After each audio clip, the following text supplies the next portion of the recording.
Imagine being told your illness is all in your head, even as you watch physical symptoms appear on your body. Today's story about medical gaslighting and mpox reveals something profound about trust, isolation, and who gets believed when they say they're suffering. That's such a powerful lens to look at healthcare through. How did you first come across this story? Well, it really struck me because it captures this perfect storm of vulnerability.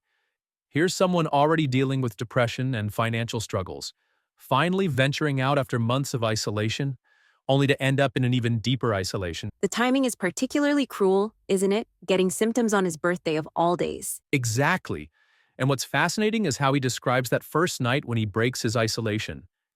He meets this dealer who's attractive, thinking he's being efficient, but there's this underlying sense of desperation that's so human. And then there's that chilling encounter with the couple. The way he pieces together what happened afterward is like watching someone solve a disturbing puzzle. Right. The studio lighting appearing out of nowhere, his ID being moved for photographing, the suspicious questions about chatterbait. It reminds me of how vulnerability often compounds itself. And then we get to the healthcare system's response, which is where things get really concerning. Oh man, the statistics he found are telling. Miami-Dade County had 9 infections in just 2 weeks, 28 the previous month, while his county reported 0 cases.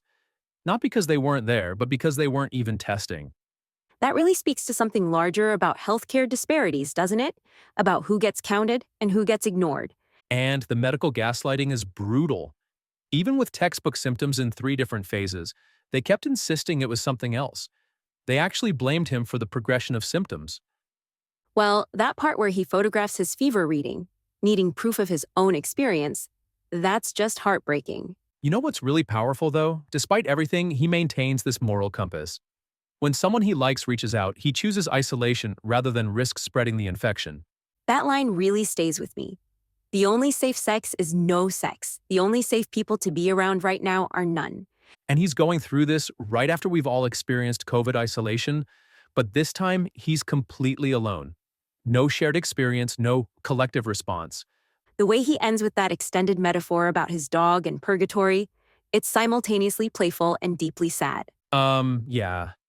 It's like he's processing all these themes of love, forgiveness, and dependency through this seemingly lighthearted comparison. So what do you think the story tells us about how we handle public health crises in marginalized communities? Well, it shows how personal health crises are never just about health. They're about access to care, economic stability, social support networks. And when those systems fail, the burden falls entirely on individuals. That's exactly why these stories need to be told. They help us understand not just individual experiences, but the larger patterns that shape them. And maybe most importantly, they remind us of the human cost of not listening, not believing, not supporting those who need it most. Studies show that medical gaslighting disproportionately affects marginalized communities. Like how he questions whether he's been categorized as unreliable because of past mental health issues or lack of insurance. Exactly. And that's what makes this story so powerful. It's not just about mpox or healthcare. It's about dignity, about the right to be believed when you say you're suffering.